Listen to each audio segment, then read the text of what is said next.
Shalom dan selamat berjumpa kembali dalam Renungan Harian bersama dengan Gereja Toraja Jemaat Tello Batua. Sebelum kita membaca dan mendengarkan renungan, mari berdoa. Kami bersyukur kepadamu Tuhan, karena kasih sayang dan pemeliharaanmu, dan kami tetap merindukan firman-Mu, karena firman-Mu itu pelita bagi kaki kami, terang bagi jalan kami. Ya Roh Kudus, mampukan kami untuk memahami dan memeliharanya. Ampuni dosa kami Tuhan, dan berfirman-Lah, kami telah siap mendengar. Di dalam nama Tuhan Yesus Kristus kami berdoa. Amin. Bacaan dari kitab Roma pasalnya yang ke-7 ayat 4 sampai 6.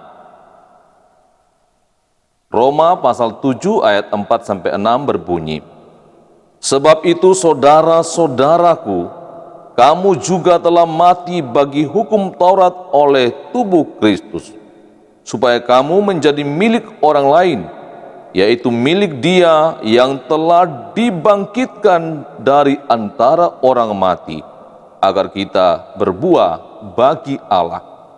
Sebab waktu kita masih hidup di dalam daging, hawa nafsu dosa yang dirangsang oleh hukum Taurat bekerja dalam anggota-anggota tubuh kita, agar kita berbuah bagi maut.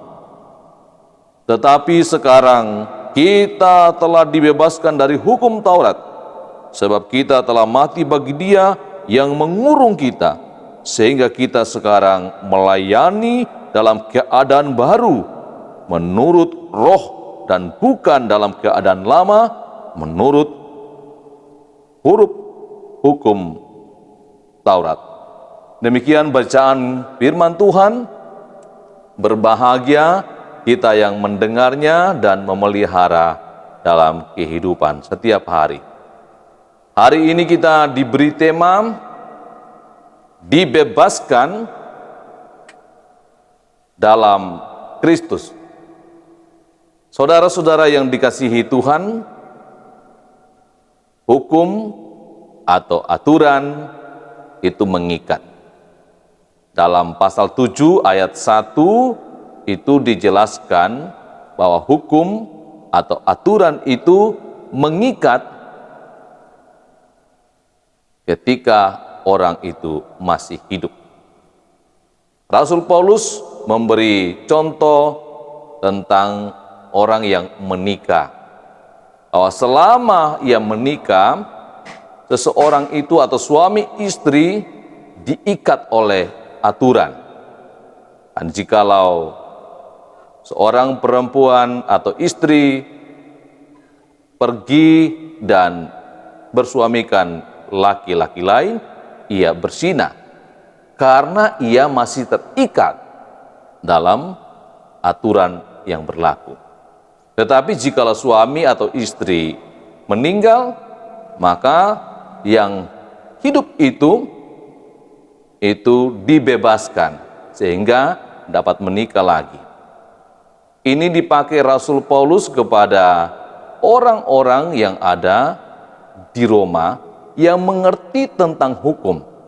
Karena itu dia membahasakan bahwa kamu telah mati oleh hukum Taurat.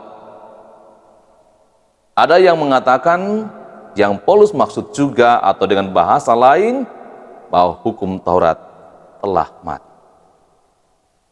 Kita mempelajari atau merenungkan bersama.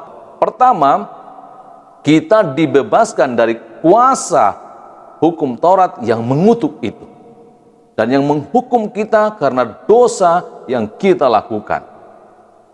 Hukuman dari hukum Taurat dibatalkan dan dibalikkan oleh kematian Kristus bagi semua orang yang percaya, orang percaya sejati.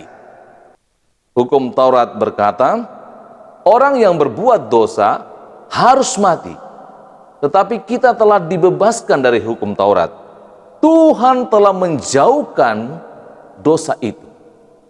Engkau tidak akan mati karena Yesus telah menebus kita dari hukum Taurat. Bisa lihat dalam kitab Galatia pasal 3 ayat yang ke-13. Yang kedua, arti kita dibebaskan dari kuasa hukum Taurat yang menghasut dan membangkitkan dosa yang berdiam dalam diri kita.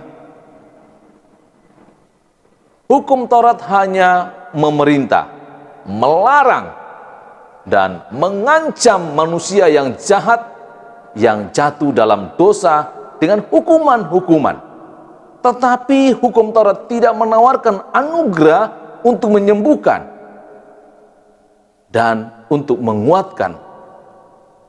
Saudara-saudara, pahamilah hukum Taurat sebagai perjanjian perbuatan. Ini kita ketahui bersama ketika hukum Taurat itu diberikan Tuhan kepada Israel melalui Musa di Gunung Sinai, yang akan menuntun mereka sampai ke tanah perjanjian. Sehingga Allah yang kudus itu menuntut umat supaya kudus dengan cara menaati perjanjian perbuatan itu. Tidak boleh menyembah Allah lain, tidak boleh membuat patung, tidak boleh mengabaikan hari Sabat, hormati orang tua, dan seterusnya. Tetapi baru saja hukum Taurat itu diberikan, mereka tidak mampu melaksanakan. Sebagian besar itu melakukan penyembahan berhala dengan membangun sebuah patung lembu dari emas dan mereka sembah. Bahkan dalam perjalanan mereka meragukan penyertaan Tuhan sampai Tuhan menghukum mereka. Jadi hukum Taurat diberikan untuk menuntun umat itu sampai ke tanah perjanjian, sehingga dikenal dengan perjanjian perbuatan. Dan kalau tidak setia, maka Tuhan akan hukum. Jadi hukum Taurat itu tidak menawarkan anugerah, tapi mengancam, menghukum, dan tentunya melarang.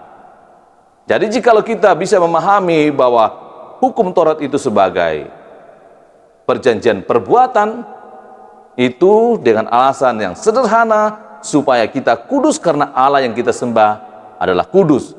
Inilah dorongan untuk berusaha keras, walaupun dalam banyak hal kita kekurangan, sering jatuh dalam berbagai pencobaan. Sekarang kita ini adalah ciptaan baru. Kita dibebaskan dari hukum Taurat itu, dibawa anugerah. Anugerah yang dijanjikan kekuatan untuk melakukan hal-hal yang diperintahkan. Jadi kita diberi kekuatan untuk melakukan apa yang harus kita kerjakan, yang diperintahkan oleh Allah. Dan pengampunan jika kita bertobat ketika kita melakukan kesalahan. Di bawah perjanjian anugerah, kita itu sekali lagi dimampukan untuk menyatakan perbuatan-perbuatan baik yang sering kita sebut dengan lahir baru. Sehingga sekalipun orang itu sudah percaya kepada Kristus sebagai majelis, pengurus OIG, atau rajin beribadah, kita masih bisa mempertanyakan tentang kelahiran baru dalam hidupnya. Apakah ia sudah sungguh-sungguh meninggalkan cara hidup yang lama dan masuk pada cara hidup yang baru? Ketika ia lemah, sakit, apakah betul dia berdoa dan dia ke dokter? Atau dia masih mengandalkan kuasa dukun? Dan masih banyak hal-hal yang dipertanyakan. Kenapa orang percaya masih suka marah-marah, masih suka menyakiti hati saudara-saudaranya sendiri? Saudara-saudara yang dikasihi Tuhan, kita ini bukan lagi di bawah hukum Musa. Kita ini adalah milik Kristus yang telah dibebaskan dari hukum Taurat oleh Kristus sendiri. Kiasan itu digambarkan dengan perkawinan, bahwa kamu telah mati oleh hukum Taurat. Kamu telah bebas dan dibangkitkan kepada hidup baru untuk melayani Tuhan. Tuhan yang baru, suami yang baru. Kita menjadi milik Kristus agar berbuah bagi Allah. Sehingga kita sekarang melayani dalam keadaan baru menurut roh, dan bukan dalam keadaan yang lama menurut hukum Taurat.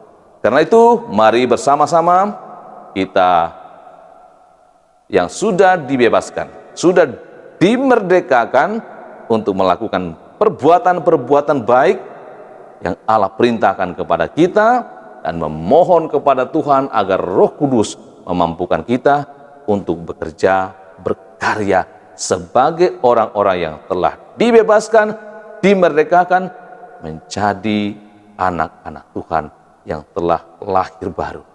Lakukanlah itu sebagai orang yang telah dibebaskan dan taat kepada Tuhan yang baru, yaitu Allah di dalam Yesus Kristus. Amin. Tuhan Yesus memberkati. Mari berdoa. Terpuji Engkau Tuhan Allah Bapa di surga yang mengasihi kami dan memberkati kami. Kami bersyukur atas kasih sayang Tuhan yang telah membebaskan kami dari hukum Taurat, dan kiranya Roh Kudus terus menuntun kami untuk melakukan perbuatan-perbuatan baik yang Allah kehendaki. Kami bersyukur bersama dengan jemaat atas kasih sayang Tuhan yang terus mereka alami sehingga boleh menikmati umur yang panjang. Tuhan sempurnakan sukacita mereka. Kami berdoa bagi jemaat Telobatua yang sakit. Ada yang dirawat di rumah. Ada yang dirawat di rumah sakit Hermina, di rumah sakit Stella Maris, rumah sakit Wahidin, dan juga ada di rumah sakit Awal Bros. Beberapa saudara-saudara kami membutuhkan kekuatan dan semangat dari bersama orang percaya. Karena itu kami berdoa, Tuhan, pulihkan mereka yang sakit. Dan mereka boleh menjadi kuat dan sembuh hanya karena Tuhan. Kami berdoa bagi yang berduka cita atas meninggal keluarga mereka, kakak mereka. Tuhan, hiburkanlah mereka. Mereka yang akan pergi ke kampung untuk melihat keluarga dan saling menghibur, Tuhan buka jalan agar mereka boleh berjalan dalam tuntunan dan penyertaan Tuhan. Engkau memberkati jemaat dalam pekerjaan-pekerjaan mereka, hingga boleh mengerjakannya dengan baik dan menikmati hasilnya. Anak-anak-Mu yang menuntut ilmu, Tuhan perlengkapi mereka.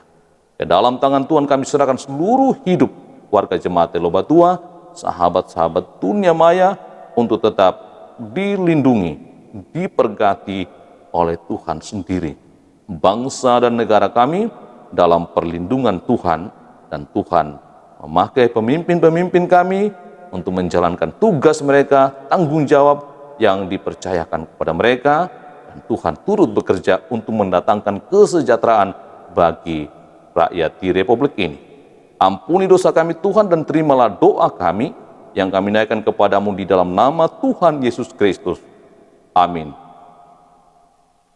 Demikian renungan harian kita. Tuhan Yesus memberkati kita semua.